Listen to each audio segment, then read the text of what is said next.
A few moments later. உங்க லெவலுக்கு வேலை செய்யுங்கடா. என் சக்திக்கு மீறின ப்ராஜெக்ட்னு சொல்லிட்டு அப்படியே ஓடிடு. நான் உனக்கு 5 இல்லைன்னா 10 தரேன். இல்ல என்னடா பண்ணுவ? ஏண்டா வெள்ள பண்ணி எந்த வேலையும் செய்யாம தகுதியான படிப்பும் இல்லாம உங்க அப்பா பணக்காரங்கிற ஒரே காரணத்தினால நோகாம நேரா முதலாளி சீட்ல உக்காந்த உனக்கே இவ்வளவு திமிர் இருக்கே.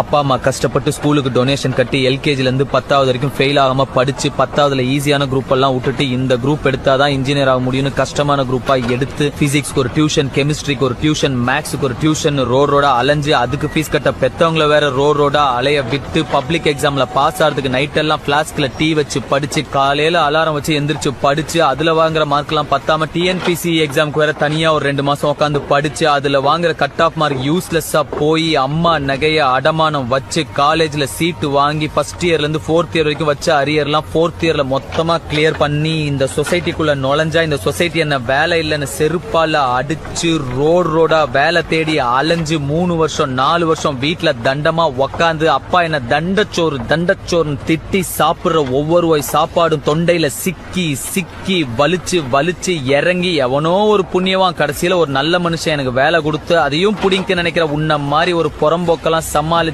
இன்னைக்கு முன்னாடி நின்னு பேசிக்கிட்டு இருக்கிற வேலையில்லா பட்டதாரி எனக்கு எவ்வளவு திமிரா இருக்கும்.